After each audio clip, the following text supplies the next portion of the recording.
We're back. We have Logos Roundtable episode number 6 tonight. Caleb is just joining us. We have the usual group with us tonight. We have a guest with us. I'm going to hand it over to Mark because Mark is moderating this evening. So, Mark, take it away. All right. For today's show, we are now going to be taking those 12 steps with Janna Bitzer. Sorry, Janna. And just to introduce Janna, she's a super mom and a kind of an out of the matrix and awake, someone who's seeking truth, and ran across her on one of the posts when someone was talking about Crowley. And she goes, oh, there's a lot of similarities and connections with Crowley with the 12-step program. And I was like, oh, really? And we know that so many people who get caught in the trap of addiction, they're mandated to go to these programs. And so with such a low success rate, we're like, well, that'd be an interesting thing to pull out some grammar. I know that Jan's got a lot of that on the brain. And then said, Janna, would you be interested in coming and just sharing your experience? Because you might have a perspective that other people might share. And she said, yes. And so here she is. Janna, anything else that I'm missing there in the introduction? No, I think that was a pretty good introduction. I think it's important to point out that. And how far are you from the microphone there? Oh, am I too far? Yeah, or just if you could pull the microphone closer or whatever. All right, go ahead. Okay, I think that it's important to point out that despite my separation from the program, that I've still maintained my clean time. A lot of people that come out speaking against the program have a resentment and usually a bottle in their hand. So that isn't the experience that we're talking about. We're talking about a positive experience of coming upon truth and acting on it. And you didn't even go through all 12 steps and yet still had a success. So just sharing some of that and where maybe it came from. But really tonight, we're going to go through the trivium process of presenting grammar. Then Janna's going to really give a first person perspective of her time going through the process. And then we're going to try to jump into connecting the whole thing. And then what can you do with it? And are there solutions outside the 12 step, which obviously we believe there is, but we'll get to that in good time. Gentlemen, anything you want to add before we start about the 12 steps of what you're looking forward to really presenting, or your little teaser? Yeah, actually, there's a lot of really interesting stuff that we're going to try to get through tonight, as far as a little bit of the origins, some of the nefarious people involved in their circle. Some of the, we're going to try to hit as many points as we can. We have limited time, but we have a ton of research, and we just want to try to mention a bunch of stuff so people can go do a little bit more research. But we got a lot of stuff to try to hit. So.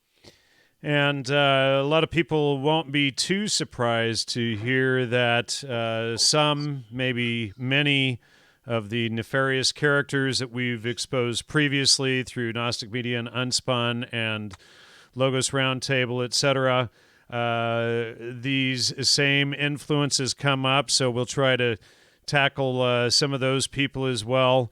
But it absolutely does tie directly into the CIA's MKUltra program, and we have direct quotes about that. So looking forward to discussing that. Same here. And I think that the brain is going to be growing tonight because Jan's got a lot of stuff already, but I think we're going to be extending that. What about you, Stephen? I think it's all very interesting the way that the whole group or the organization has come together and spread over the decades here. Yeah, and just to be clear, this isn't trying to knock out something, the emotional argument or the Dionysian argument that we talk about using emotion is as how can you talk about bad, something that's trying to empower people. We're not going to talk bad about them. We're just going to tell you what's the grammar, what's the truth, and you get to attach whether it's good or bad and see whether if they're really empowering these people or are they really telling these people to totally surrender and embrace total helplessness. So I know that some of the guests are going to be defensive, and we want to hear their input. We want to hear their comments and listeners, you mean, I think. Oh, yeah, listeners. Yeah.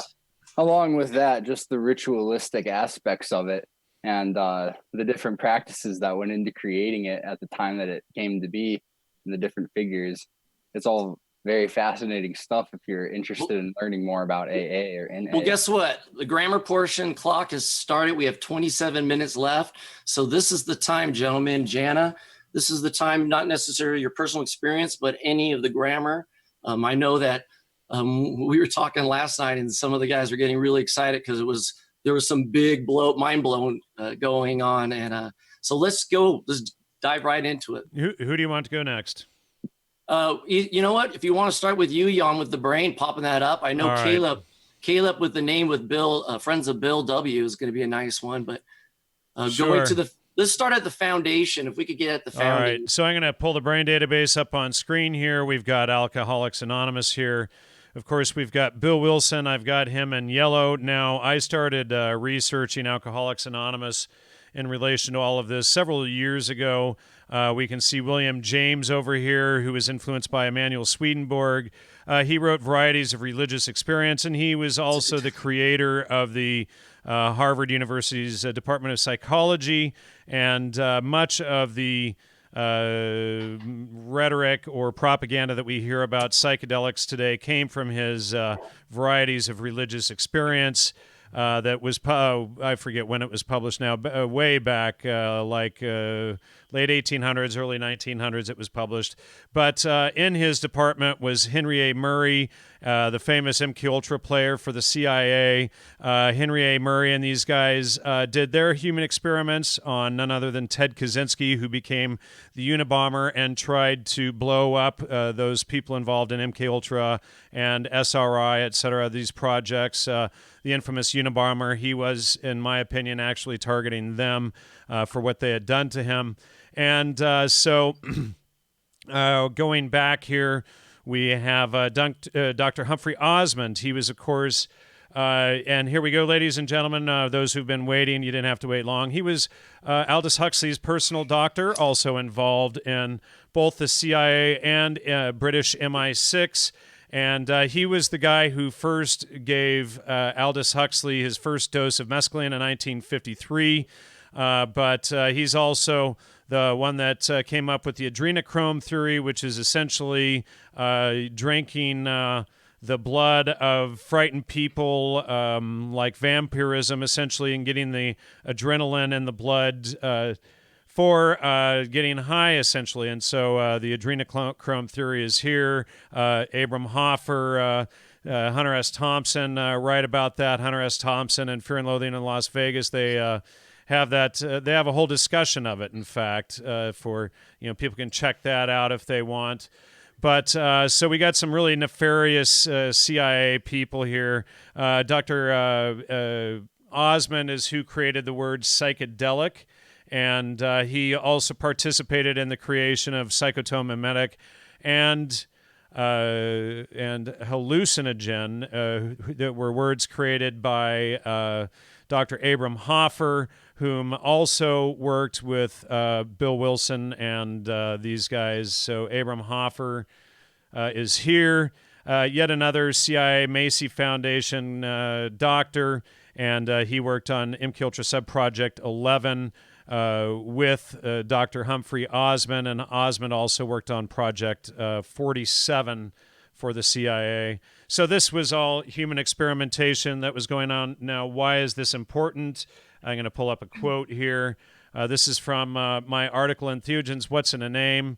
But it says, we just saw how the CIA funded an organization called the Macy Foundation, an organization through which it funded much of the MKUltra research. Here, Jay Stevens discusses Hoffer's and Osmond's massive dose alcoholic treatment with LSD at another CIA-funded Macy conference. Quote, and this is coming out of Jay Stevens' book, Storming Heaven.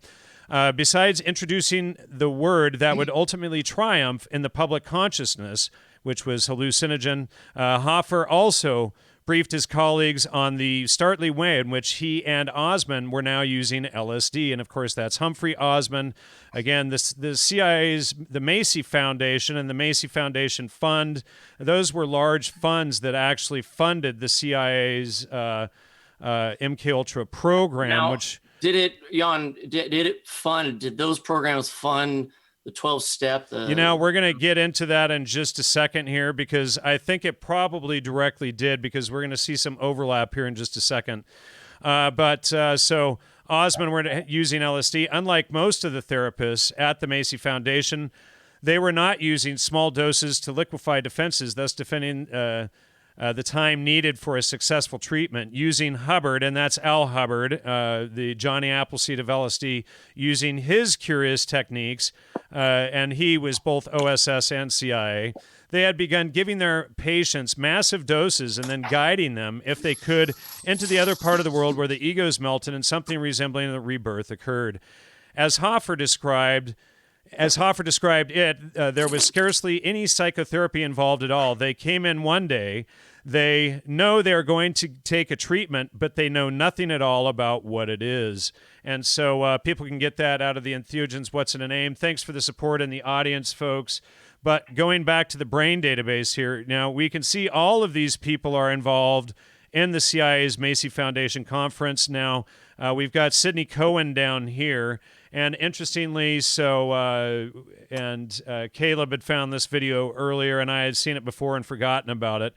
But Sidney Cohen was another involved with all of these people. Here's Al Hubbard, that I just read his name, Humphrey Osmond. Again, all of these people were the CIA's MKUltra program. Here's Dr. Tim Leary. So we're just like 1 degree of separation from the whole core of the MKUltra program when we look at the Alcoholics Anonymous. And going up here to Bill Wilson, which we haven't even gotten to him yet, he was directly involved with or working with Aldous Huxley. I have a note here, is Huxley his possible handler. And Huxley called Bill Wilson the co-founder of AA, the greatest social architect of our time. Cyanon was a revolutionary rehabilitation program using AA Foundation in Ocean Park, California by Chuck Dietrich in 1958, and spread as drug use expanded. So, here's a direct correlation. Of course, everything we research and all of this stuff, the Huxleys always show up. There are anything nefarious going on in social engineering regarding society, there's just about always a Huxley member behind it. And psychedelics. And psychedelics, correct. Now, which one is it? Let's get to the guy. Who's the guy who said actually it was the psychedelics that helped him conjure up the idea of this 12 steps? I mean, that's like that story's done over and over again, where they have this experience, some outer knowledge comes in and gives them. Yeah, well, he had originally done it with belladonna. That's which right. is a scopolamine-based plant, which is scopolamine causes extreme hypersuggestion. Some of the rape drugs and some of the stories that you hear, like in Colombia, when they roll up and they blow the dust in someone's face and they help them load up their house full of furniture or whatever and don't even remember doing it, and they're being robbed and stuff. That's how much scopolamine is a suggestogen. It really... all you have to do is get the person on it. It's also the active ingredient in devil's weed or Jimson weed, etc. And so all you have to do is get the person on it, and they're so suggestible that you can just tell them, hey, help me load up all your stuff into your truck, and they'll help you do it, and then watch you drive off, and then hours later they'll wake up, all their stuff is gone, and they don't even remember it. So it's some pretty nasty, nasty stuff. And it's in the deadly nightshade family, along with potatoes, tomatoes, hot peppers, and eggplant. So, Jan's pointed out is like when we actually took a look at the grammar, it's like, oh no, this is another spoke on the wheel. Like Hans talks about music with Jan and exposing that. We're like, this is a whole nother spoke that these guys have their paws written all over. Caleb, what was some of the stuff that you were discovering? So, I found it very interesting that just with simple Wikipedia searches, even you can find this stuff, most of it, and I'm definitely not usually just an advocate of Wikipedia itself, but reading the Wikipedia of a lot of these guys involved reveals some pretty interesting information, especially since it's so mainstream. So one of the things, without just reading the entire note section that I have here that would take too long. I'll try to generalize here. So obviously we come across this guy, Bill Wilson, who is the founder of AA, who is a co-founder. It's him and this other guy named Dr. Bob. Okay, so what you read about with pretty much everybody involved in AA is that they're involved in LSD. They're also involved with they're also all alcoholics themselves as well. Almost all of them, or if not every single one of them, To the grave. is definitely an alcoholic. And like Steve said, to the grave. Yeah, most of them end up dying because On of their it. deathbed. Well, let's also begging add the grammar that they say they're addicts until the grave. They say they're an alcoholic, even if they haven't. That's another fact. Yeah. And then Janna, Janna, friends of Bill, you were saying something the other day about the group that's a kind of a code. Do they have friends of Bill W here? We do. The first time that I heard the expression, I was sitting outside of a meeting. I was new to the program, and someone pulled up in the car and asked me if I was friends with Bill W. And I went, I don't know, am I, but I learned that we speak in the program mostly through symbology and through references of this kind, because it's important for you to be anonymous, which comes along with the powerlessness and things that we'll talk about later. Go ahead, Caleb. Sorry about that. Okay, so just start out with a couple of really profound things that you read here. So in the 1950s, Wilson used LSD in medically supervised experiments with Betty Eisner, Gerald Herod, and Aldous Huxley, like we already have said. With Wilson's invitation, his wife Lois, his spiritual advisor father Ed Doling, and Neil Wing also participated in the experimentation of this drug. Later, Wilson wrote to Carl Jung praising the results and recommending it as validation of Jung's spiritual experience. The letter was not, in fact, sent to Jung because Jung had died, but according to Wilson, the session allowed him to re-experience a spontaneous spiritual experience he had years before, which had enabled him to overcome his alcoholism. Okay, so the first thing that comes to mind when you start researching this Bill Wilson guy is that, so he's basically saying he had a revelation through LSD that how he needed to make a change in his life and come up with this 12-step program. So he meets these other people throughout his mission and sets it all up in accordance to his spiritual illumination that he had with LSD. And that's kind of it's interesting because that's the foundation of this. So, it's like, it's very much founded upon the use of hallucinogens, LSD, and these experiments that these guys are doing. So I find that interesting. Isn't it crazy that every single one of these operations, they look outside? Mm-hmm. The answer is outside, right? So experience you could connect. Would now be a good time to mention even the hereditary importance of the guy that came up with it on acid, about his grandfather? Yeah. Okay. So his grandfather, this is interesting. It's, again, this is a Wikipedia reference. I'm having a hard time finding some of the primary sources because there's a lot of conflicting stuff out there. So I do recommend people get deeper into this stuff to help us figure out some of this stuff, because some of this stuff sounds a little like, wait, is that possible? So on the Wikipedia page itself, you're basically led to the understanding that this guy, Bill Wilson, had a grandfather. His grandfather, so I'll just read this rather than paraphrase, it's just short. Wilson was born on November 26, 1895. Okay, that's the timeline here, in East Dorset. The son of Emily and Gilman Barrows Wilson. He was born at his parents' home and business, the Mount Alias Inn and Tavern. His paternal grandfather, William C. Wilson, was also an alcoholic.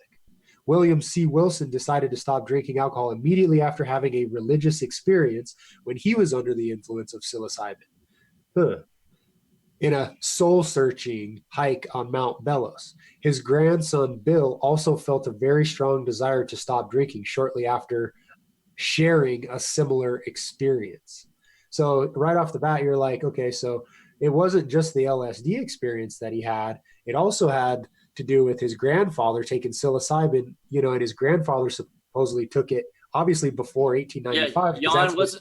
Jan, wasn't there something about that you said that the date that they talked about taking this, it wasn't even discovered yet? Yeah, so let's see. Bill Wilson's grandfather says in the late 1800s that, or somebody's citing him. It's a secondhand citation, I believe, of his grandfather saying that he used psilocybin in the late 1800s. And so psilocybin or psilocybe mushrooms were officially discovered in like 1953, quote unquote, by Gordon Wasson, MKUltra Subproject 58. And that discovery was popularized in the May 13th, 1957, or May 11th, I think it was May 13th, 1957 Life magazine article published by Henry Luce. So, and in fact, that ties back again because so Bill Wilson's father or grandfather claims to have done that. So get this. So Gordon Wasson's father. So Gordon Wasson is the guy who supposedly, quote unquote, discovered magic mushrooms and did all of that. But Gordon Wasson's father wrote this book, which is called Religion and Drink. And so this book is arguing for keeping mushrooms in the church for religious use, and that's what this book is about. So, like father, like son. And this book was published in 1910 or 1914, and it was the official church book on alcohol in the church and using the wine for a sacrament. And so Wasson's own father wrote this, and then he becomes the popularizer of magic mushrooms, Gordon Wasson, the son. And then so Bill Wilson's grandfather is claiming before it was even discovered. And what's interesting is, what's the book called? It's Aphrodite Backward. But in that book, they cite the discovery of mushrooms then and how it would destroy society. And this was before it was supposedly discovered as well. And I found this problem also with the turn of the century work by paintings by Ivan Bilibin, a Russian painter, who was painting psilocybe mushrooms in his paintings at the turn of the century before they were supposedly discovered as well. So, Right. Our audience is very intelligent, but just the reason why we're bringing this up is because that it just exposes that someone's made up a narrative to either support a story that was manufactured or to give credence. Yeah, it's probably the blueprint. They all seem to follow a blueprint with this stuff, and all of the books kind of copycat each other. And the thing about talking about asking something to come in, this is where we're going to eventually connect it to Crowley, where you become the vessel and you surrender all your will, you're powerless, and you're going to invite those spirits in. And that's where that's where we really want to expose to people through the Logos Roundtable. That's your warning label. Think about what type of groups do that. Stephen, anything to add on that? Not in particular, no. Caleb, I know that you had tons. Anything else? Let me do a little bit of paraphrasing here just to get people a little bit on the same track. We got 9 minutes left in the grammar. Yeah, this will be quick. So Wilson felt that regular uses of LSD in a carefully controlled structure setting would be beneficial for recovering alcoholics. All right, so he's already advocating to all the alcoholics he meets, go take LSD. Fast forward, he goes into meet this guy named Abram Hoffer. Abram Hoffer, yeah. He's the guy who invented the word hallucinogen. Right, who then with the help of, so Abram and Wilson get together, they start messing around with the effects of niacin, and before you know it, they start saying that the niacin can be a treatment for schizophrenia. So they start talking to the National Institute of Mental Health and, start working together on that. So here, this guy who creates Alcoholics Anonymous is now involved in all these other inner circles, which is very interesting, right? So then in 1934, he was visited by his drinking companion, Abby Thatcher. So Abby Thatcher and him start to get a bunch of Christian evangelical Christians together and create a group called the Oxford Group. Now, I don't have time to go into the Oxford Group, but definitely look into the Oxford Group's ties to this whole thing. That's all really super interesting. And you can even get a bunch of it on these mainstream websites as well. But just to fast forward even more, just a little bit, then you get this guy. So you got Dr. Bob, who Dr. Bob is the other guy who helps him with the credentials to be able to, because he's a doctor. So that's how they found Alcoholic Anonymous, is they get together and they come up with this platform. Yeah, isn't it ironic though that the doctor, they call this like a spiritual disease also, or a spiritual. I mean, part of the program is curing and through a spiritual dimension, and yet the state funds it through insurance, and it's one of the most promoted, and it's connected to the same programs. The irony, the left will probably scream, "Don't talk bad about AA and NA and the 12 steps," when I think it's even considered a religion, isn't it? My daughter thought so. That was one of the first things that woke me up about the program. She declared it to be her religion, and I went, "Oh, she's seeing something I'm not." So, sorry, wow. Your daughter declared it to be her religion. Her religion, because I was taking her to the meetings with me. I mean, I had nowhere else to leave her. That's a profound statement when you think of it like that. Wow. So she actually thought she was going to church every day. Essentially, yes. Well, did they become like the church family? They became her family. They provided gifts for her on her birthday and at other times during the school year. Well, it becomes your family too, right? Yes. I mean, that's a replacement family, and they call themselves that.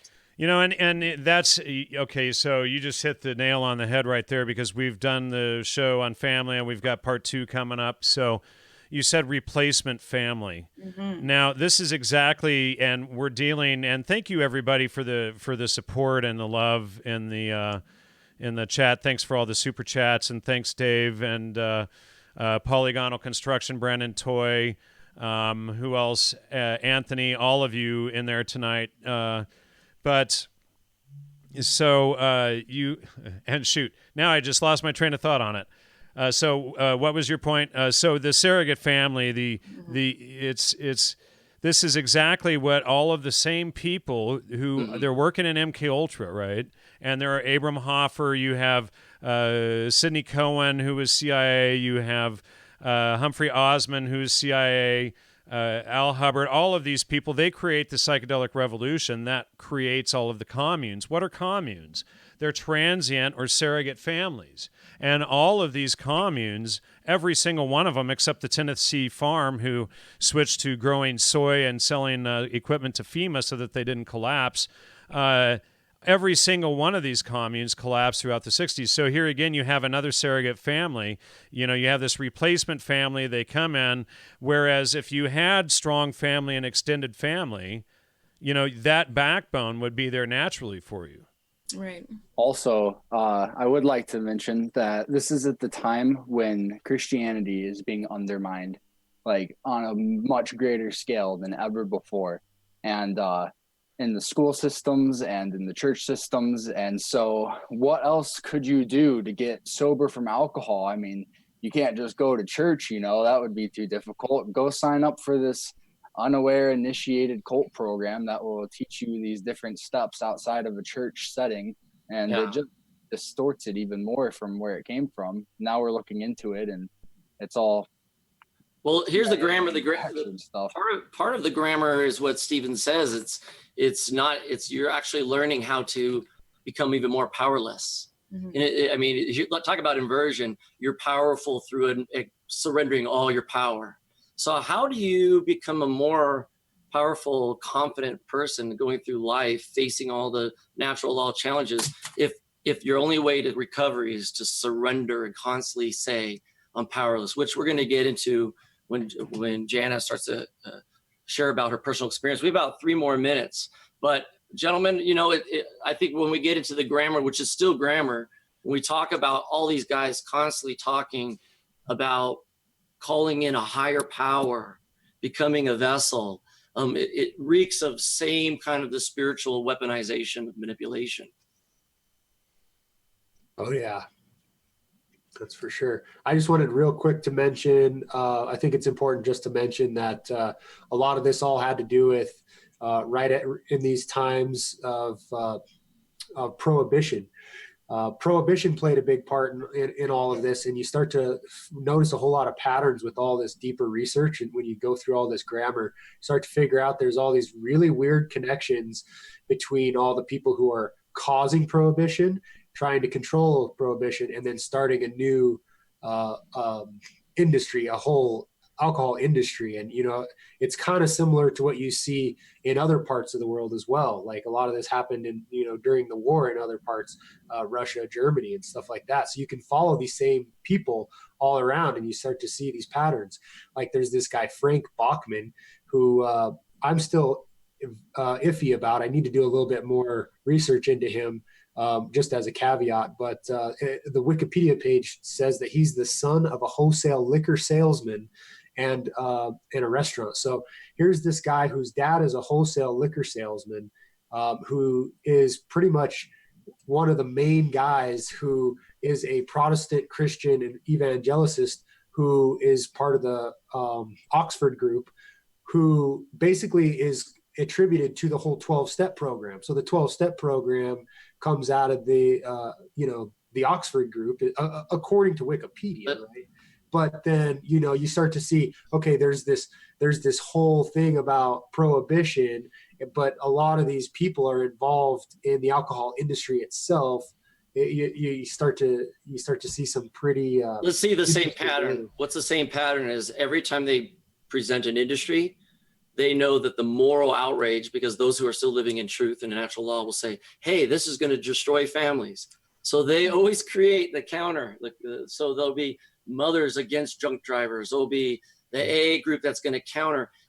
But then when you find out it's the same people, like if I'm a drug dealer and then I create drug recovery programs and I'm getting paid in the front end and I'm getting paid in the back end, I'm getting paid regardless which direction, I'm just stealing all their energy, all the currency. And this is what they do in all their systems. You'll see that it's going to be from the front, the back, in the government, they do the same thing.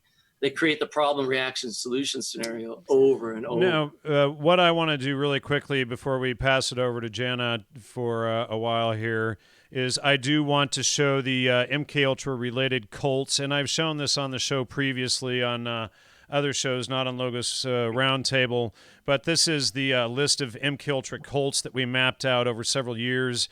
Bill Wilson and Alcoholics Anonymous shows up at number 2 there. And these, so we just went over a lot of the CIA-connected people that Bill Wilson was involved with. But, just some of these really quickly. L. Ron Hubbard, Church of Scientology, James Lovelock and the Gaia Cult, Jim Jones and the Jonestown Cult or Jonestown Massacre, which ended in mass murder. Michael Murphy and Dick Price, who started the Esalen Cult. And, of course, Bill Wilson was associated with them. And then Dr. Andrea Puharich, Council of Nine, Uri Geller Cult, Guy Bannister, and the Tim Leary, IFF Cult, Psychedelic Orientalism, Psychedelic Revolution, Allen Ginsberg, who was involved in IFF, Psychedelic Revolution, NAMBLA for pedophiles, etc. But all of these cults are cults that spun out of the CIA's promotion of these drugs and these people. And, even like Joseph Campbell, Star Wars cults, we get transhumanism, even Julian Huxley coined that word. There's that name again, Huxley. Of course, Gregory Bateson, who was one of the co-founders of the CIA, is never far behind. Carlos Castaneda, he created another cult. His cult ended in mass suicides. Of course, I had Dr. J. Courtney Fikes on a number of times exposing Carlos Castaneda and his fraud. But Grateful Dead, NLP cults, NVC cults with Marshall Rosenberg, etc. So all of these are, a lot of them even overlap, but these were all cults that were created by the intelligence community, and then they create the solution against the drugs and the alcoholism and everything that they sell on one side. Hey, we sold you, cocaine here with the Bee Gees in the 70s. We sold you LSD with the Grateful Dead in the 60s. Here's some recovery programs and places to go to if you, if you survived our barrage of occult drug promotion. Right on, Jan. There's so much grammar out there. I gotta say one thing. Yeah, go for it, Caleb. I'm so sorry. I have to mention this. This is one of the biggest keys of my research that I was doing here. It's at the very end. You got to get this out in the grammar real quick, and this is going to make a lot more sense. A lot of people are like, well, yeah, there's a lot of, interesting stuff, but how do we tie that into where we're going with this whole thing? Well, here's the smoking gun here. So for Wilson, spiritualism was a lifelong interest. One of the letters to advisor Father Dowling suggests that Wilson was working on the book 12 Steps and 12 Traditions. He felt that spirits were helping him. In particular, a 15th century monk named Boniface. Despite his conviction that he had evidence for the reality of the spirit world, Wilson chose not to share this with AA. However, his practices still created controversy within the AA membership. Wilson and his wife continued with their unusual practices in spite of misgivings of many AA members.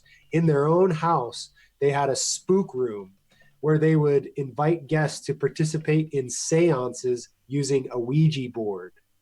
Is that spook as in CIA or scary spooky? Spook question. room. Yeah, so these are in, Jan says tyranny loves mysticism, right? Well, what's your saying about that? The tool of tyranny, or Well, mysticism is the tool of tyranny. Tyrants, yeah. And so as soon as you get in the mystical experience, here it is again. Yeah, Altered state. And somebody just pointed out, speaking of spooks, we forgot to even mention Bill Wilson's whole Ouija board thing and all of that, and so he was even summoning spirits early on in this. But, all of these people were occultists until there's, really no difference with the occult community and the intelligence community. In my opinion, they are the same, if not just, at minimum, heavily overlapped. So, anyway, maybe we should hand it over to Janna now. Yeah, Janna, let's go. We're jumping into your personal experience, and that's, we get the best grammar from people who actually lived it and experienced it, at least get your perspective. Right. So why don't you go for it? Well, I want to thank you all for all the research that you did. These aren't the kind of things that I would have come across on my own. And it's been invaluable in my understanding of what happened to me. I had been at the bottom of a bottle for about 6 years. I had other experiences prior to that, which I won't go into. But by the time everything culminated and blew up, I was a really broken person. It was the courts that ordered me to get clean or I would lose my daughter. And I went into a treatment program, which was amusing because it was 14 days outpatient. So they basically babysat me. And that program ordered me to go to AA. And when I found myself there, there are a lot of the commenters are talking about the Serenity Prayer. And there were a lot of truths that I initially found when I was in the program. And the Serenity Prayer is one of those things. They're always they're gonna have to wrap the lie and the trap into truth. Right. I mean, we wouldn't stay if it was all dark and frightening from the very beginning. There was a comfort in the room. And they talked about selfless service, being a part of a community. It gave me a place to rest and made me think that there were people that cared about me. When I started getting into the steps, that spark inside you, that divine spark will fight against a lie when you're told. And the first thing that we're taught is that we have to declare ourselves to be powerless. And inside my heart, I knew that wasn't true. But you sort of go along with it. They tell you to trust the process. That's a phrase that you hear often. just to go along with it, even if you don't believe it. Announce yourself as an alcoholic every time you speak. You'll be silenced if you don't. You've got to incorporate that in your knowledge of who you are. That's a big one. I always confuse me. That's like if someone says, I'm an atheist. I've been a Christian for 5 years. You know, it's such a contradiction to say, I'm an alcoholic. I've been clean for 4 years. Right. And why would you constantly cast that spell upon yourself? Exactly. And I do think that it's a spell. It's some sort of incantation. It makes sure that you are forever dependent on this group, because you can't have freedom outside of it. If you're not going to meetings and paying your dollar every time you're there and sponsoring other people, they tell you that you're going to die. It's jails, institutions, or death are the consequences of that. And do they say that all the time? That's your choice. That is your choice. In Narcotics Anonymous meetings, that's chanted in every meeting. We read the steps in full, and there are certain points where everybody chimes in and repeats the words like a prayer. Like a prayer. Yeah. And that's one of them.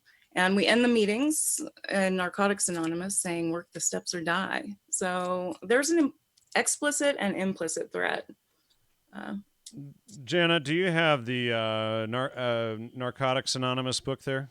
I do. Can you show the front cover of that? Now, we noticed last night, I think it was Mark who saw it. I forget who saw it first. But on the logo there, you'll notice an upside-down cross there. If you look at it between the A and the N there. Yeah, when I saw it, I was going, put a little R in there. We get NRA. Yeah. You know, not that I'm pro NRA, but I do like my guns. And then I looked at the A, and I'm like, why did they cross the A? And then I noticed, when it's below the halfway mark, and then you could see an inverted cross. Now, that doesn't necessarily mean when it's there that was thought, even though it's a registered trademark.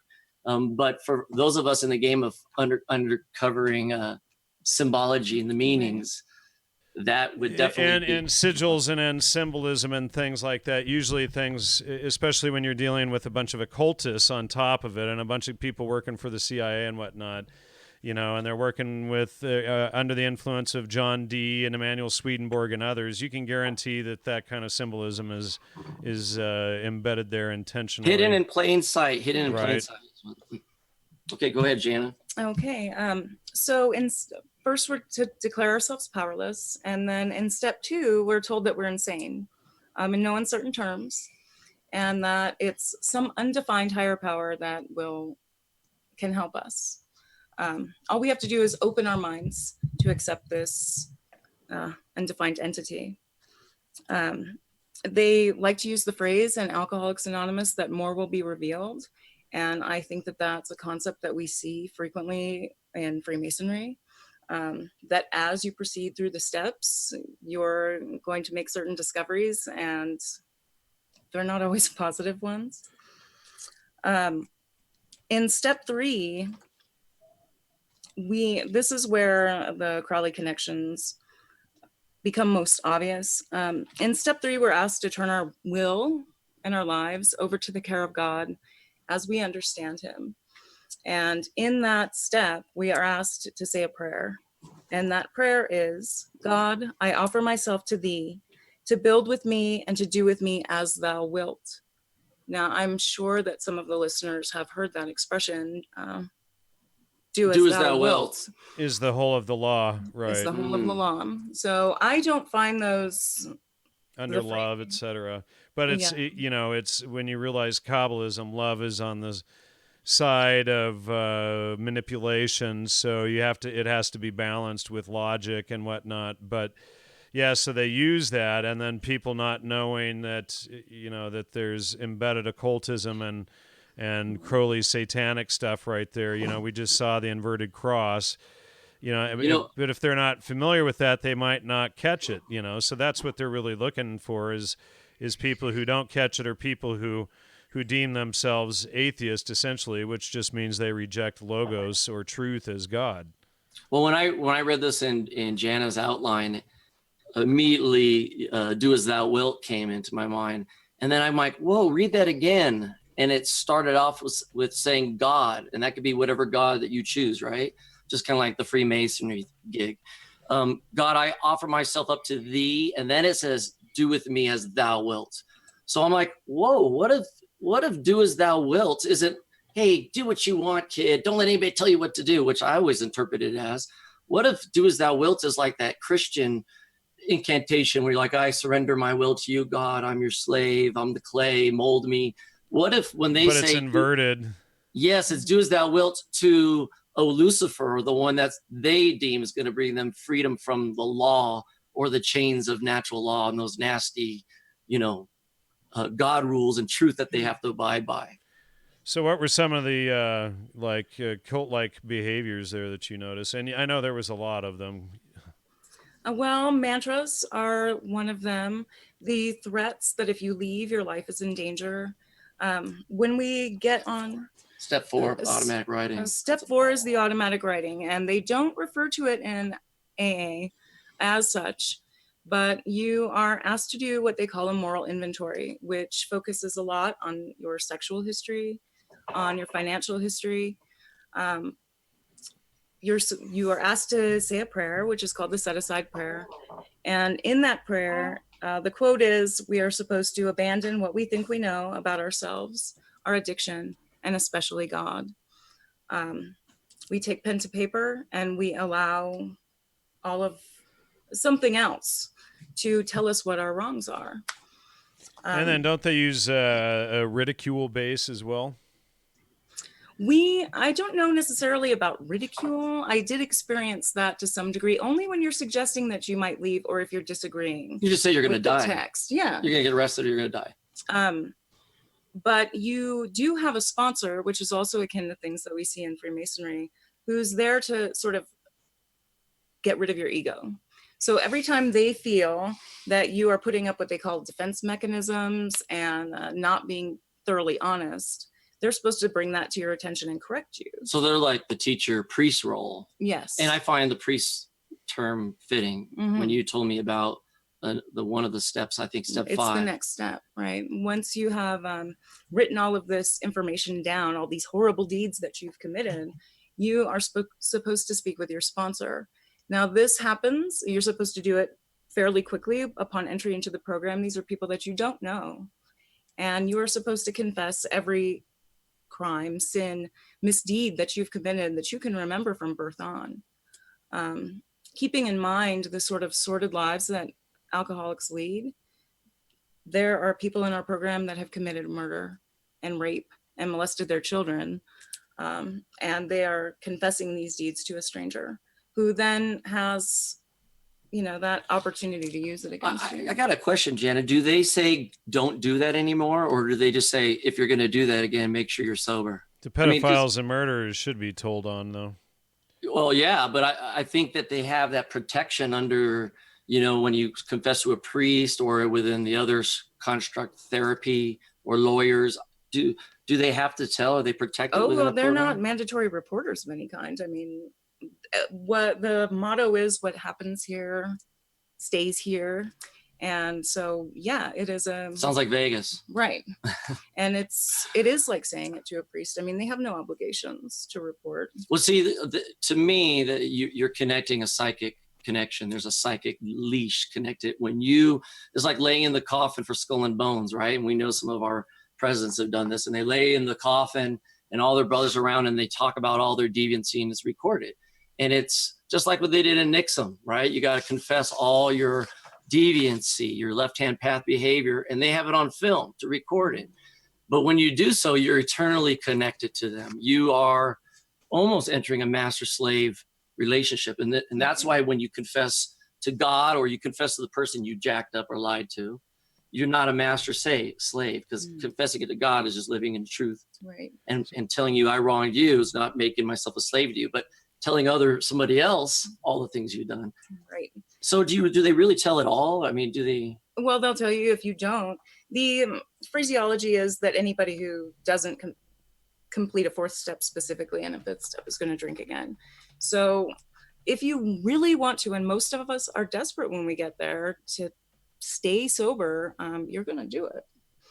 Now it implies, well, it states in the big book in Alcoholics Anonymous that you can choose a priest, but it's kind of frowned upon. Now, how much time a week did you spend with AA? Initially, I was a member of AA for about 4 months before I switched to Narcotics Anonymous. And I was going to 3 meetings a day. Wow. 6 days a week initially, and also being of service, which means that I made breakfasts on Sundays. Now, you were supposed to like die or go to jail if you didn't stay in there. So how long have you been clean for? I've been clean the entire time for 3 years and 8 months now. Congratulations. Thank and how long has it been since you went to AA? I have not been to a meeting since March. And I was only going sporadically.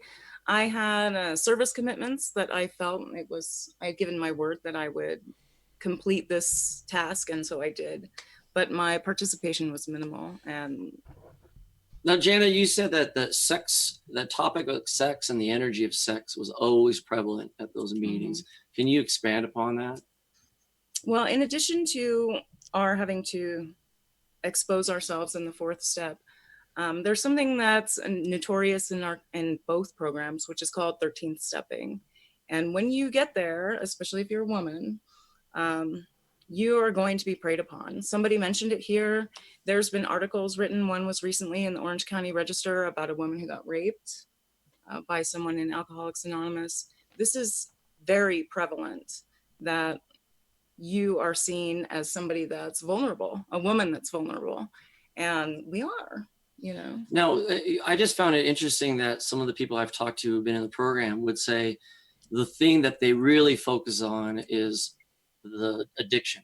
So it's like if you're going out and having orgies or cheating on your husband or anything, that's not really talked down upon unless it's making you go back into your addiction. So Right. it's like all they care about is this isolated. If you stop that, that's good. You could live a lie in every other aspect. Exactly. Those things are called outside issues. They have a name for it, Wow. and they are totally irrelevant to, you don't have to be a decent person. You just have to stop drinking or using drugs. So you've accomplished the goal when you become sober. Yeah. So they're only taking a small fraction, a myopic look into how you're living truth in your life, and they're just being selective on what you intake, not overall behavior. That's really profound. Right. So how does it relate to the New Age movement, in your opinion? In its fraudulency, the false spirituality, the notion that you can have any God you want, that is something that appeals to addicts and alcoholics, because we tend to be very narcissistic, self-centered people. Only people that are self-centered can drink themselves to death and ignore their children and remove hurt themselves their from wives. Society. Yes. And so to tell us, well, you can make up any God you want, well, we're all on board for that kind of thing. And you will hear it regularly. Somebody mentioned it here that you can have a doorknob as a God if you want. And that is not truth by any stretch of the imagination.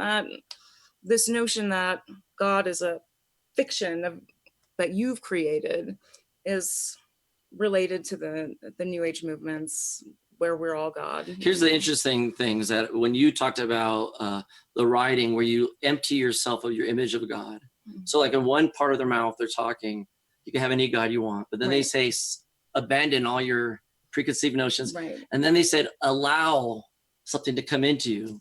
So, I mean, that's where you get into Crowley-esque. This is where the truth isn't good enough for somebody, and the messages of truth of Christ and living in harmony, it's not good enough. So find an alternative way to get around that truth. Right. By allowing it to come into you. So it's like, wow, I mean, that's total enslavement. That's not empowerment. And when they say selfless service, how do you serve somebody if you have no self? Exactly. I'm glad that you brought that up, because I really hadn't considered that aspect of it. And it's very important.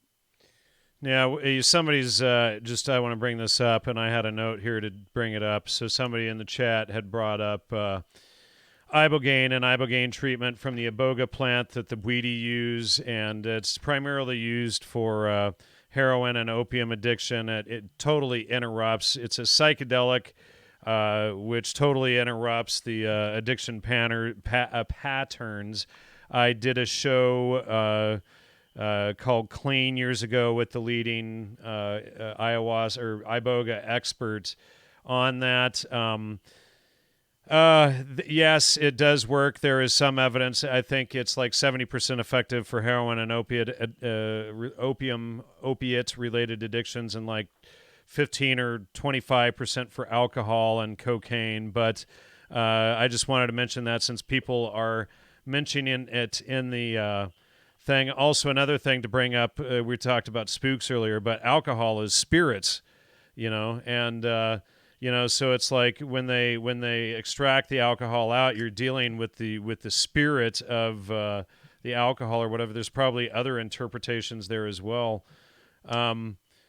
You want to show us those Alcoholics Anonymous coins, the 33 millimeter coins? Actually, they're somewhere distant. Well, you know what? I'll try to look for that. But Janna, you said that you're still successful, and you're kind of breaking the mantra that you're going to die if you stop. Yeah. So, as part of the grammar of your experience, what do you attribute it to? What was that moment, or what do you think has allowed you to actually make the right decision and see clearly? I think that I have to add this. Polygonal says, and this is a very true statement. I used to brew beer years ago. Alcohol is the excrement of yeast. Nice to know. Yes.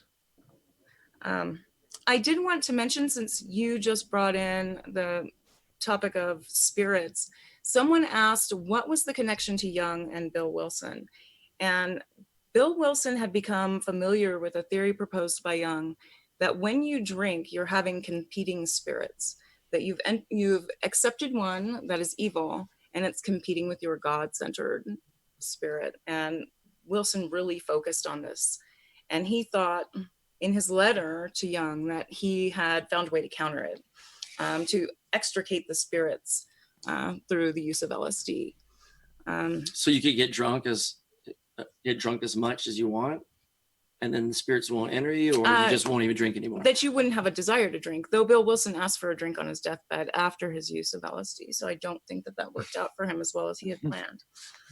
I think you mean as well as the CIA had planned for their Yes. propaganda machine anyway. Sorry, CIA, we got to bash you because you're so bashable.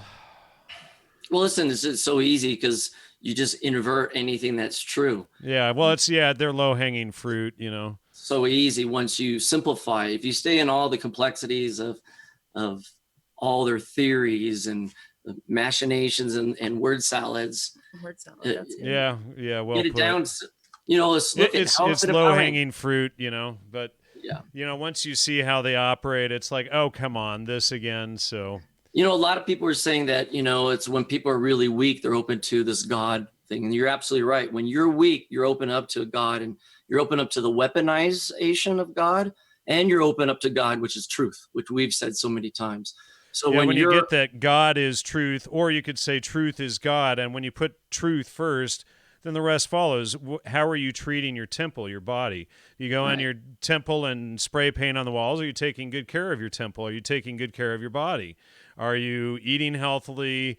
Are the substances that you put in your body, are they nourishing your body and helping you be clear-minded and be a better person, or are they weakening you, breaking you down, making you sick, making you obese, giving you health problems, etc.? So when you look at things from this perspective, then it starts to make sense, and then it's all about living in truth. So yes, we did have a video freeze moment there. Those of you out there, just refresh your screens there, and it should pick right back up. Sorry about that.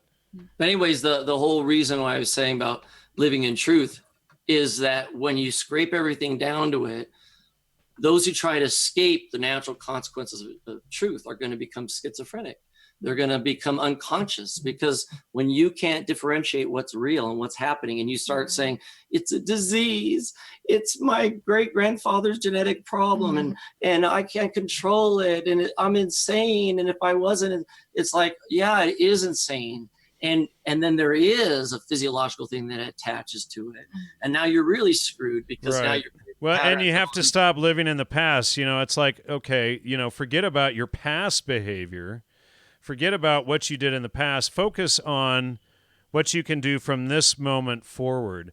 And and it's like, it's not the past that controls you or damns you, it's what you're doing now and in the present. And if you decide to stop that behavior and live for truth in the moment and forever after.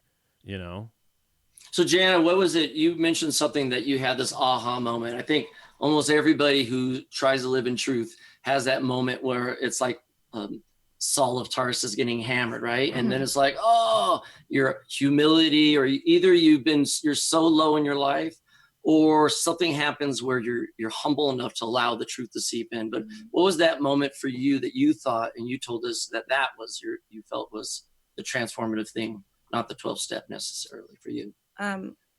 At some point inside my soul, I realized that my daughter was the most important thing.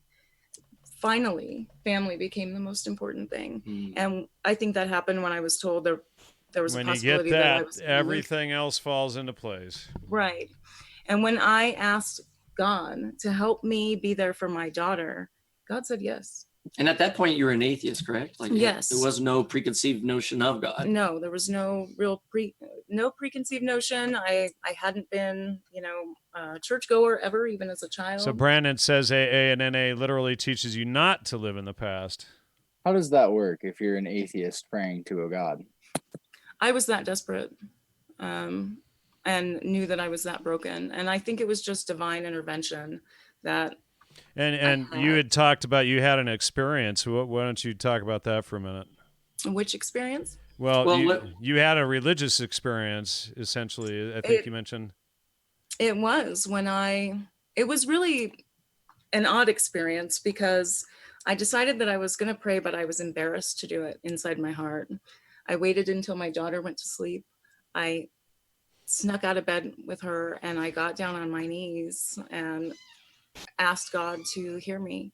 If you're there, will you forgive me? And there was definitely an overwhelming sense of forgiveness. This was not something that happened after I started participating in the program. This was before. And I never had a craving for alcohol after that day, not once that I can remember. It was when I found a truth that my daughter was the focus of my life that things turned around and other truths started revealing themselves. Well, when you said that one of the motivation was the threat of losing your daughter, were you really that far down where the threat of losing your daughter was there? I was ordered through mediation to attend a substance abuse program. So though it was never explicitly stated, you're going to lose your daughter if you don't, I knew that I was at the point where people are watching what you're doing, so you need to make a change. And I was sick with self-loathing from living the kind of life that I was living. I mean, my family had been destroyed by it. It was awful. Well, isn't addiction an escape from, we talk about living in truth and logos roundtable. When you get high, it's literally the epitome of escaping truth. Mm-hmm. Exactly, yeah. And if you escape truth for long enough, you start to get to a point, what is truth? You start to question everything. And that's very confused. I think that is the slavery. Well, and that's why understanding what the trivium is, and people think, oh, well, the trivium is a cult, it's a religion. Well, what it is it's just a systematic method for finding truth and verifying your own thoughts. And we all learn it in 3rd and 4th grade usually, but it goes like this: who, and then what, and then where. And when, and then once you have those 4, then you can understand why. And then once you understand why, you can express how you reached a conclusion. So, it's just whenever you come to a conclusion on something, did you ask who, what, where, when, and figure out why something was before you explain how, or did you channel it from your anus? And if you channeled it from your anus, then you should probably go back and verify the information rather than sending something that you channeled downstream. Excuse the pun. Or they might channel it from Saturn. We know they like that Right, too. or the Pleiades or wherever they channel it from. But if they're channeling from Uranus downstream, it's probably a pile of crap. So, well, listen, we got 3 more minutes. Janna, any of the other stuff that started popping up because here's the hard part. You're in addiction. You're trying to get back to truth, right? Because your daughter. So you have these people say, "We have the way." Right. And how scary is that? That sounds just like any religion. We have the way. Trust me. Right. Give yourself to me. Be the sheep. I'll be the shepherd. Yes, exactly. And it's how is that empowering? The trivium method in truth is self-empowerment. And some people are saying, yeah, service is great. Being other-centered is great, but being consciously serving people. Don't say, I deny myself. Right, exactly. Deny my thoughts. I'm a vessel. Because who you invite into to be your power and your source is going to make a huge difference. And they never address that, do they? No, they never address that. And their concepts are inverted anyhow. When they talk about service, they're talking about service to their organization. Being somebody who runs the meetings, or there's a hierarchy. There's definitely a pyramid. There is the world board where people make decisions about the groups. And in Narcotics Anonymous, there's a huge scandal right now. These people are making hundreds of thousands of dollars. They've got hired lawyers to defend themselves against the groups. I don't know what goes on in that at the top of that pyramid, or what those people know about what we've talked about here.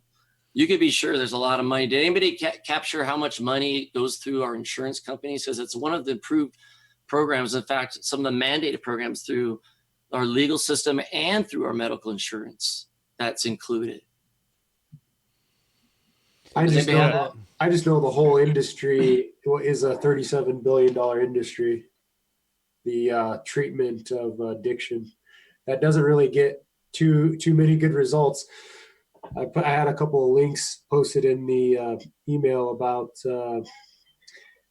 how very little success they actually have in most of these programs. What was that percent? I thought it was like 5 or. It's under 10, and the problem is they inflate the numbers because the numbers don't reflect people who I don't remember the specifics, who quit early due to certain circumstances. There's a whole article, we can put it in the description, but it's really low. There's way better solutions out there. Right. And you wanted to talk a little bit about that, Caleb? Yeah, actually. We're ready to jump into solutions. Well, let's just before we do that, let's talk about very quickly how they reveal things incrementally. Okay. And, I think that's important. We also had a note down here to Theosophy. I'm not sure if we covered that, but maybe we want to at least cover that. We didn't cover the symbolism either. Oh, let's look at that. Symbolism's huge. So, and Janna, would you please read the first paragraph from the Narcotics Anonymous book, or was it the Alcoholics Anonymous one you had it marked there? The very first page of the Narcotics Anonymous book talks about the symbol before you even get into the program. I'll hold it for you. Okay. Well, he wants me to read it. So you're going to see this, they call it a diamond, but it appears as a triangle. Hold it up to the camera for a second so the audience can see it. There you go. Right. So It essentially is the AA symbol, just a reworking of it. And what it says here is, simplicity is the key to our symbol. It imitates the simplicity of our fellowship. All sorts of occult and esoteric connotations can be found in its simple outlines. But foremost in the minds of the fellowship are easily understood meanings and relationships. So they are definitely making the disclosure that there's more to it than they're saying, but you're just supposed to ignore it. And here is the infamous AA symbol, which is the triangle with the edges touching the perimeter of the circle. And we were told that symbol you could wear on you. It's kind of like the secret code to allow another person to identify who you are. Exactly. Yeah, you're not going to see it's a poster that says Alcoholics Anonymous when you arrive somewhere. You're going to see that symbol instead. And you'll see it in town here and in a couple of places locally. Now that symbol has a lot of esoteric connections. I mean, connections to Kabbalah, the Lucis Trust, the Eye of Providence, the New World symbol. I mean, that is, if anybody who's been studying symbols should be popping out at you. And you'll see it in kids' literature too. This is also from Harry Potter, right? They have a line down the middle from the Harry Potter series, and that's how it gets to your kids. So anyways, so one of the things is, okay, if everything's inverted and talking about being powerless and surrendering yourself, because there is truth to that, because whatever you're doing is not working, right? Mm-hmm. And you keep repeating the same thing, which is kind of insanity, or a denial of truth, which is the same thing. Mm-hmm. So what are the things that you do? Like Janna, she asked God, that was a humility of, I'm no longer creating reality. So I want to read this very quickly. Brandon says, this is not a balanced discussion. We're going to get to the other side of how people can solve things here in just a second. It is a one-sided, flawed teaching. Truth can be found in all places. I am not an AA or NA advocate, but there is wisdom there. What we're trying to do is show the occult things and the hidden stuff behind it that people should be aware about. And also, as well as the ties to the CIA and MK Ultra and things like that, things which are never good, especially if you don't understand that they're there. But you first have to understand, the good and bad to be able to take the good from the bad and leave the bad behind. So we are going to be discussing solutions and things as we progress here. And I want to be clear. I think that maybe we could do it down the road, but every time we're releasing grammar and trying to share truths, we don't have to have the alternative. It's like, right. So every time I talk about truth, do I have to have a liar on the show? So yeah, it's not going to happen. And that's another issue is everybody already knows the official version of the story, how wonderful AA is and all of that stuff. We've all heard that. So we're trying to get at the actual grammar behind the organization, the occult affiliations, the intelligence affiliations, directly, many ties directly to the CIA, as we've shown. So anyway, sorry about that, Janna. Go ahead.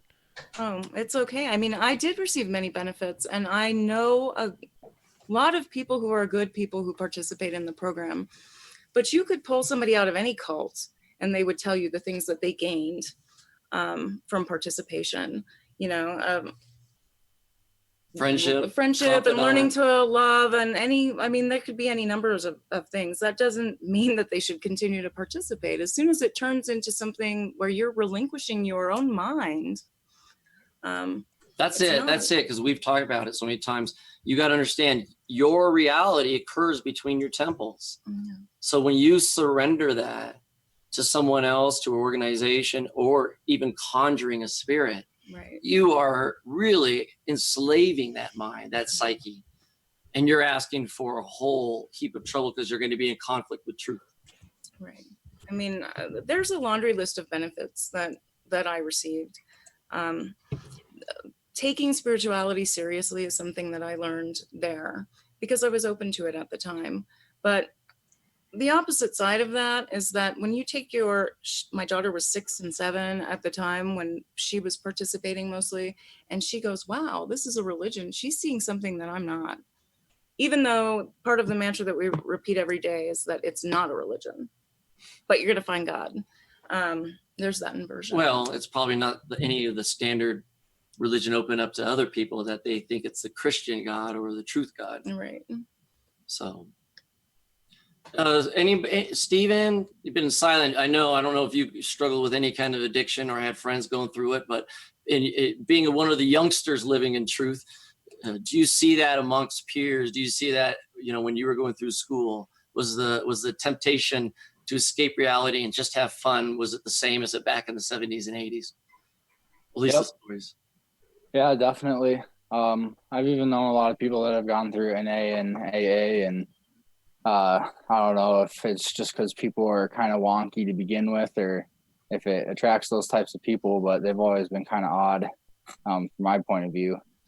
And but the whole addiction thing, it's that capitalization on giving someone a new sensation and capitalizing on that and kind of convincing. It's sort of like with the acid, since that's relative.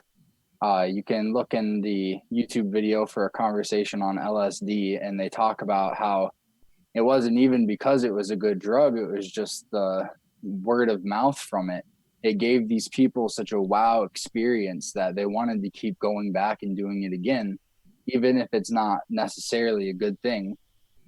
Just like any other drug, like heroin, that will kill you, or you start doing cocaine, it'll destroy your brain. But you just have this experience that subjectively is so good that you just want to keep on doing it. Would you say, Stephen, would you say every drug experience is a bad one, or what delineates? Because I know I'm not someone who says drugs are bad across the blanket. I would say as soon as you lose your consciousness and ability to stay in your own free will and make righteous decisions, then you've surrendered it. So to me, there's grammar there. It's not a spiritual decision for me, but I think drugs have their place and purpose. Definitely in the medical setting. Some drugs are necessary to keep people from flying off the operating table. You know, if you have your whole stomach opened up, you don't want to be not sedated while they're poking around in your innards, or you're doing lung surgery, you're getting a new lung in, you need certain drugs. But as far as recreational drugs, I would draw the line at bad as soon as they start becoming a non-productive addition to your life. So if you're, I don't know, drinking too much coffee or something, and you're starting to like skits out and you're too hyper to focus on anything, or that's the abuse. You start smoking too much weed, and you just are a couch potato, and you just zone out to South Park for all your free time or whatever. That would be a negative thing when you start taking it beyond and using it negatively. Do you have any so that's your measuring stick? If it creates a negative in your life and slows you down from moving towards. So like with heroin, I've known a few heroin addicts, and I don't really see much benefit at all in a social or a personal setting to it, except for maybe medical uses for killing off the pain. But that's a different type of use of it. It's not for recreational spacing out. It's temporarily stopping the pain for operation. Okay, so then question, you said spacing out recreationally. If you're spacing out and lose the ability to implement free will and make right decisions, is that living in logos and truth? Any of you guys, including you? No, definitely not. Again, just talking to people on heroin, if any of you guys know heroin addicts or people on it, or anyone in the audience even knows, if you're talking to them, they'll start nodding off, and they'll forget that you're even talking to them because they're just off in a different world. And it's difficult to carry a conversation with someone like that because they're just mentally gone. And, maybe that has its place and purpose, but so far I haven't seen any good come out of doing heroin and thinking that that's a positive thing for yourself. So and addiction, I'm showing I'm showing the Deborah Mash interview up on screen regarding heroin addiction and ibogaine. For those of you who have memberships to the website, you can check that out. Yeah, listen, and just to know that I'm crazy about plants. That's what we use to cure and to treat all of our ailments in our family. So what God provides, if it can be used as a benefit to heal you and work within nature, I think that's living in alignment with truth. If it takes you away by making you unhealthy, creates inflammation, or mentally makes it harder for you to make more wise and informed decisions within the trivia method, when you're so inebriated, then you're gone. You're outside the purpose of living in truth and logos. So you're outside reality. Absolutely. So, and yeah, with everything that I said, I will again add to your question, is it still relevant today like it was in the 60s? And yeah, it is. There's still a lot of people doing this stuff every day. And there's people dying every single day from doing these types of drugs. And it's because they believe that they need to be doing these drugs in order to be able to live their lives. That's what they think. And so Janna's experience is really cool because, she sort of clicked, and she thought, like, if I keep doing this, it's just destructive. I have a daughter, and she sort of realized that, and now is focused completely on her family, which is really the ultimate goal of getting away from your addiction, is to be able to grow your family and to strengthen your tree. Are you feeling temptations like for me, like I have tics, so like the tick builds up, and I just got to do it. Like, do you feel that still, that spirit tempting you for using any kind of substances? No. And that's one thing that you're taught in the program, that, you know, this is an inherent thing. That's why you have to acknowledge all the time that you're an addict or an alcoholic, because you're powerless. If somebody offers you a beer, you're going to take it. And that has not been my experience. The benefits of being clean for me, because I wasn't the kind of person that could smoke a joint and then, you know, chill out. I was the kind of person that smoked a joint and then had to drink a bottle of Jack Daniels. The life I have now is so beautiful. The connections I can make, like I can see you now, and I couldn't do that before. And it's a real experience versus your filtered illusion. Right, exactly.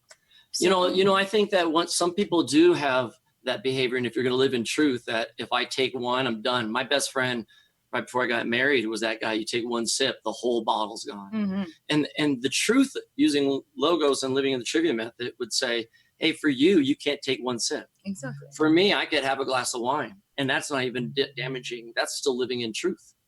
But for him, other than it makes you feel like crud when you, especially red wine, I know it's just depends terrible. Depends when it's harvested. There's a whole discussion on that, but you're right. Like if every circumstance made you feel that way, then you're not living in truth, right? Right. So I would agree with you on that. Have some red wine, wake up with a migraine. Yay, sounds like a good time. Yeah. But it's good with dinner, and it's supposedly good for you. But you wake up with a migraine and feel like you have poisoning if you ever have it. You know, it's just So you know, hey, look. goodness. I was gonna just jump in and just while we were kind of talking about some solutions, wanted to kind of offer a little bit of my personal take on the whole matter. And I actually am very interested in Ibogaine. I'm glad that got brought up, and we have a lot of people in the chat discussing it. I'm very interested in Ibogaine, especially why it works in particular. I'd really like to know why it works, because I used to talk to a lot of different people. I've personally never done Ibogaine, but I have done a lot of research into it, and I've noticed quite a few patterns in a lot of interviews with people who have taken it and who have had a very good experience with it, in coordination with a lot of the research that I've been doing with my own personal experiences, with people that I've been trying to help in my family, friends, etc., who have dealt with addiction in the past.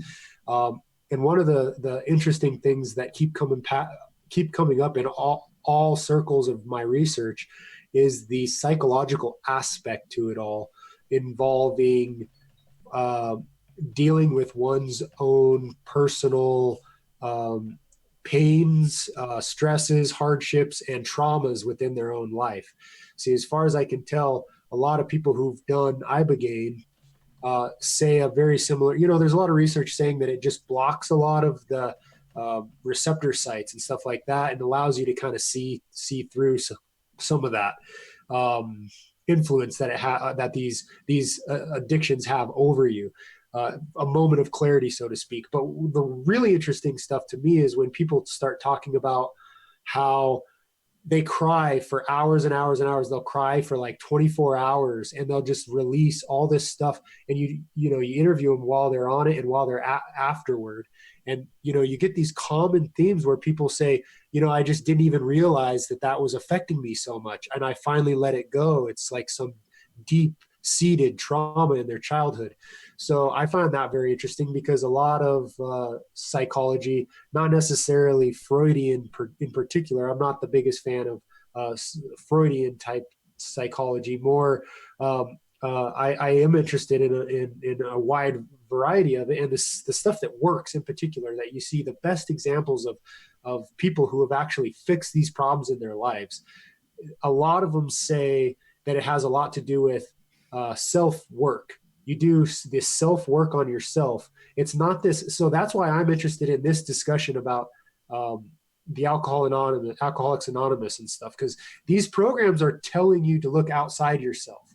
And what I'm finding, and everything I've ever done for myself that's significant has been something that I've done. Self-improvement. Exactly. Self-improvement. And that, like we were just talking about earlier, it has to do with truth. What you're really doing is you're revealing the truth to yourself that you hid from yourself. So Exactly. the idea of repression is forgetting that you even forgot that something happened to you. Now it's a mechanism that is ingrained in every single human being so that we can survive. We can deal with these traumas that happen to us. So you don't just go crazy and lose it. You forget so that you can, okay, now I need to move on to something and, move on to life so that I don't just focus on this trauma and freak out, right? So you repress it. Maybe it causes a schism within the rest of your life. It can also be a physical pain. So a lot of these drugs we're taking that we get addicted to are pain numbers. Well, the other pain numbing side of it is a psychological pain.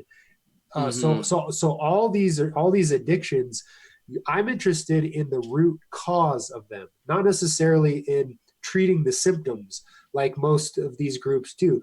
If you have a huge gash on the side of your arm and it's just bleeding, you don't just put Band-Aids over it over and over again. You want to get to the root cause of it. You want to sew it up, right? So in addiction, the thing that keeps coming up over and over again in my experience is that what we're really doing is we're running away from pain and chasing pleasure. It's the pleasure pain principle. And because it allows us a release from the stress. So what we do is we keep getting these stresses. We keep getting stressed out more and more. That's why you smoke more cigarettes, the more stressed you are. And it could be any addiction. There's a million addictions. That's key, Caleb, because, when people bring up alcohol and drugs, that's a very public addiction. So same with obesity, right? But any turning away from truth, any addiction where you can't stop it, it's not good for you and you keep doing it, you're all in the same group. It's just denying that which is true. Exactly. Yeah, it's really hard to get people to see obesity as the same issue. Everybody knows that wheat and grains and sugar are bad for them, but everybody still eats the stuff. Well, how do people say, when you see someone who's overweight and struggling to live life, live in reality, how does one not say and it's not something that they have to do. It's something that they have to stop doing. Right. All they have to do is stop. It's a hand-to-mouth disease is what I call it. They have to stop putting weed into the mouth. See, I think it's a stop, but it's also a do. So you can look at it both ways. I never say deny yourself these things. I say, do you want to live in truth? Do you want to have more energy? Do you want to be healthier? So then if you do, then you're going to have to act in truth. You don't just have to know it. So, and part of acting in truth is you're not putting shit in your body, right? So it's the same thing with these drugs. If I'm going to act in truth and I know I'm going to lose my mind, some people are like, I'll lessen the repercussions because I won't have anybody around. Well, at least you're being logical there when you are going to be losing your consciousness. But to say that it's okay to do it and you haven't thought about how do you react outside of consciousness is very irresponsible. I don't know how we could justify that. Well, and fundamentally, you're lying to yourself. That's the reoccurring theme in all of these. You're not getting to the root cause, which is the truth. So when you dig down deep and you do the trivia method within your own psychology, and you start removing the contradictions in your own thinking that we call cognitive dissonance, with all these contradictive ideas that cause you to be confused. A contradiction is always a lie or an error, and if you just identify it and remove it, most people see a contradiction and they throw their hands up in the air and say, opinions are like what, and that's where they stop the thinking. Yep, exactly. And everybody's got this angel and their devil on their shoulders, where it's a decision that you get to make every single day between truth and lies. And that's really what it boils down to. So you could say good and evil and all this stuff, but really it's about truth and lies. One is you're lying to yourself to make yourself feel better. And these things never accomplish anything. You can go run around telling people what they want to hear all day long. You're going to make lots of friends. And that's an easy thing to do. You know what I But would to do say? to take the hard way, take the easy way out, the hard way of actually facing your inner demons, your truths that you need to look at. That's the hard thing. It's the hardest thing to do, but it is the most beneficial thing I personally have ever done. Humble. Yes, and it definitely humbles you up. It makes you realize how important the truth thing really is. Once you and nobody's perfect. Everybody's on this road to getting better. We're all in rehab, so to speak. We all have to fall before we, pull ourselves out of this. And sometimes, unfortunately, the way it works is you have to fall on your face really hard before you get back up and you pull yourself out of this negative state. But that's also what makes it so beautiful and so amazing and worthwhile, because you've seen the darkness. And so now you appreciate the light. And yes, I died and I was rose again, right? I was blind and now I could see. These are all parables that enact every time truth is presented to you. When you are living a lie, you're enslaved because it's not a religion. So when you're living a lie, you're enslaved because you're living outside the truth of how the system, the rules of how life works. And then you could say, neener, I'm mad at everybody, and create a fantasy group and dress up as a Furby puppet and say you're something else. But the truth of the truth is still there. And when you live outside harmony truth, you're going to be on antidepressants. Look, if you want to call yourself whatever you want, then why are you so depressed taking antidepressants, shutting down the ability to think? That's another truth. It's like, you should be going, oh yeah, right. If I am finally living truth, why aren't I feeling more fulfilled? Why aren't things becoming more easier for me? Yes, sir. So that's what's very interesting in the whole thing about Alcoholics Anonymous, just to kind of bring this back into full swing here. The whole thing about Alcoholics Anonymous, if you start to incorporate all these ideas we keep talking about on the Logos Roundtable, you start noticing these patterns of inversion. So what we're noticing here is kind of an inversion of, hey, let's get a whole bunch of other people and put them in a circle, pander to each other's emotions as much as we can, and blame everything on an outside external thing rather than go inside each one of ourselves as individuals.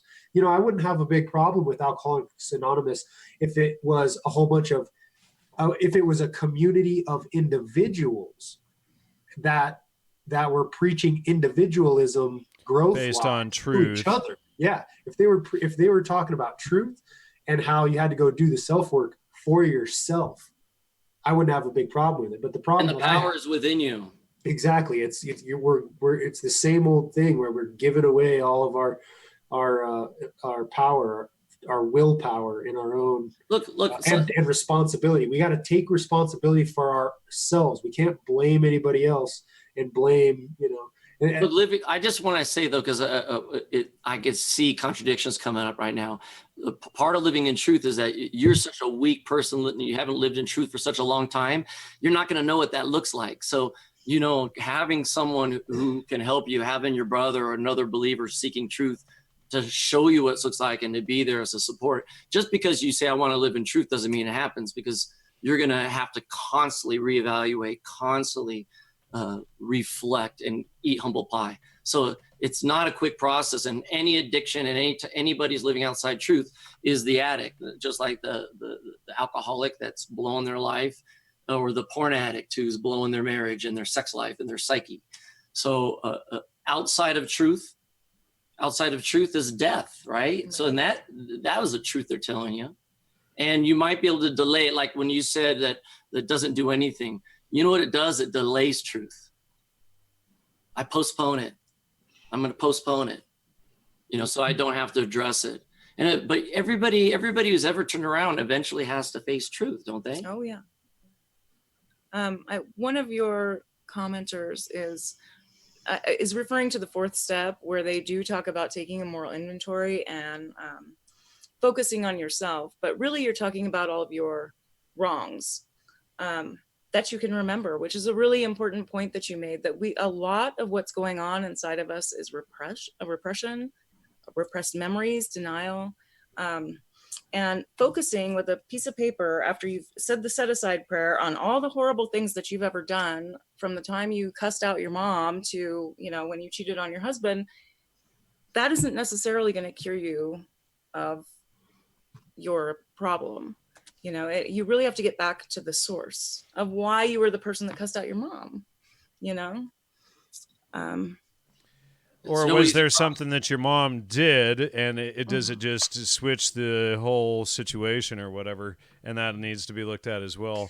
You know, when you look at it in truth, then you have to say, okay, well, what actually happened? You know, was that warranted? Did I do that as just an off-cuff reaction, et cetera, et cetera? And then you have to start looking at the behavior from that angle. Right. Yep, and a lot of that.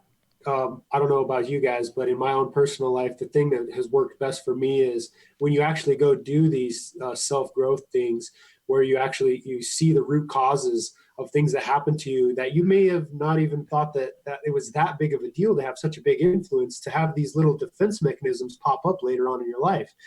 And you're like, well, okay, so you recognize them. So then what's the next step? And for me, it was about forgiveness. I forgave them. And you just let it go. It comes off your chest. And I think that's the experience that you get when you're on Ibogaine.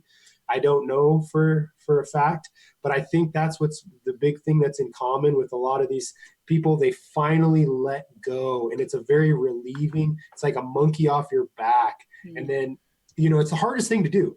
The hardest thing to do is almost always the best thing in that sense. We shouldn't say Ibogaine treatment is a cure-all either, because even that, they typically have to do follow-up treatments, et cetera, at least a few times a year and whatnot. And it is a lethal psychoactive drug. I used to know this guy, Eric Taub or something like that, who used to treat people underground in LA and whatnot, or he had emailed me wanting to come on the show, but and I think that was probably even a pseudonym that he was using, but he ended up killing someone doing treatments in the underground and fleeing the country and whatnot. So, you know, and there's a lot of profiteers on this. If you are an addict of heroin or whatnot and you need treatment, you should go to a country where the treatment is legal. You know, a lot of European countries, it's legal there. I think Mexico, it's legal. So at least you can be properly supervised by a physician while you're going through the treatment if anything happens. So, but yeah, you know, it is a very dangerous drug. So don't just go out thinking that you can do an Ibogaine treatment at your buddy's, you know, opium den and get cured with the stuff. I mean, it's a high risk that you won't survive the experience. Yeah, this is a last resort thing. That's why I mentioned it. It's a last resort thing, and I'm also interested in it as a scientist, as to experiment and to see what it is. These what causes these. Yeah, these and I posted the notes or the show with Dr. Deborah Mash in the chat there for people who want to go back and say, but we should probably focus on alcohol and AA. I mean, we're kind of hitting NA some with the heroin and whatnot, but and we got 5 minutes left too. So, you know, I think we always tie back in the Logos Roundtables that the more facts, the more information you have. And when you look at the roots of something, then you know if the roots are rotten, if the founding came from these people that are into deception and into creating false realities, then the fruits that they bear are going to be rotten too. And even if you have those few percent success, for me, if you've done it at the cost of surrendering and acknowledging your powerlessness, and the success is no longer because you are making the conscious decision to choose life and to choose truth, but it's because you surrender, then you're just a slave in another country. You know, basically those who would use Ibogaine are at the last ditch efforts where if they don't do the treatment, they're probably going to die anyway. Yeah, that's that's a desperation thing. And that's because you've gone so far outside. Right. Truth. So at that point, you know, maybe you should seek out Ibogaine, but anybody else, get with and live in truth, you know.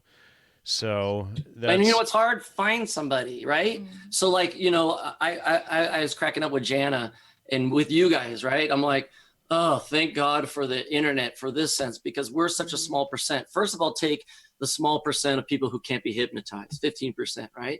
So most of the people that are on this show are that part of that 15%, because they wouldn't be watching us searching for truth. They'd be taking the television going, I love all this stuff. I'm fighting. All right. Yeah. So out of that 15%, you have a smaller percent that seeks the truth. They might not get hypnotized, but they're not seeking the truth. So then how do you find that small percent? You find it, thank God, by speaking and living the truth. So when you hear someone else speak and live the truth, which they're usually too afraid, right? Right. The liars speak all the time. They'll scream all their lies. And the truthers, the people who know truth and live in it, they're like, keep my mouth shut. But if you speak the truth, if you put it out there, you get to find some of your people. Right. And that's your church. And when two or more gathered in truth, then the truth is manifested, and you could support each other. And that's what it comes to. It's not a religion. It's you can find it maybe in some, and some people could find truth in AA and NA, because my mom found truth in the Catholic Church. And talk about corrupt religious system, right? She found truth is that she just was going to seek love and love her children. So she brought it down to simplicity, still deceived, but I would say truth is the thing too. I mean, it gets down to anything we face when we talk about changing face of family. It's the truth. Not a good place to wrap it up. Yeah, go hit it, Stephen and Caleb, and then Janna, and we'll wrap it up. Oh, yeah, I was just saying, I agree. That's a good place to wrap up. Caleb, you have anything to add? Yeah, I would just add that so groups like these, in comparison to like the AA, I think the groups like this is healthy. What we do is we call each other out on some of our own issues that need to be brought to light, which can be very hard to deal with, but that's what's going to be the most beneficial. And that's what's cool about groups like this, that the whole direction that we're trying to take with this group. If you tried to model an AA after these principles, where you try to keep everybody in truth and hold people to that alone more than anything else, then you're going to get positive results instead of these. The AA may have some benefits here and there, but in a result, you're kind of you're stuck in this cycle, and it's really hard to get out. But I think that's a good place to wrap it up too. I think it's very healthy to have groups still, as long as the groups are within truth. That's the big key to the whole thing. Correct. Anybody who tells you truth doesn't exist, run. No Unspun show this Tuesday. I'll be having eye surgery done, so I also appreciate everyone who donated and supported for covering the cost of that. I think I raised about $500 or $600 toward that from the donations for that. So thanks so much. That covers like maybe 15%. I think we raised. So thank you. Also, please support Caleb. What's your email for donations? M as in Mary, ICK .caleb@gmail.com. And just if you send a donation through PayPal, use the friends thing so he doesn't get dinged by PayPal and you're paying PayPal half the donation. Thanks to Polygonal and Brandon and everybody in the chat tonight for all the support and love you guys help pitch in. Steve, do you have a donation thing set up now? Yeah, I do. Here, let me pull it up. For some reason, I can't comment on the chat on the YouTube again. So because you're an administrator, or you can still do it, I guess. Well, yeah, you should be able to as an admin. I don't know why you can't. So I think it's just my computer is messed up, but probably. If one of you guys want to comment it, I just did send it to the. Why don't you read it out for the audience? It's www.paypal.me/presidenttrip, one word, PRESIDENTTRIP. President Trip. Okay. So, and we're not suggesting you go trip on Ibogaine or anything else. No, definitely not. All right. Well, thank you, audience. You were great tonight. Thanks for all the great commentary, and thanks for all the support. Thanks, Janna. Janna. It was fun having you on. Thank you guys so much. I appreciate it. And greatly. hopefully this helps other people understand the machinations behind the scenes. And hopefully I'll be back. We'll all be back next weekend for, I think it would be part 2 on changing images of family. And so that'll be good to get back to that one again and wrap that up. So thanks again, everyone. Have a good night. Night, everybody. Thank you.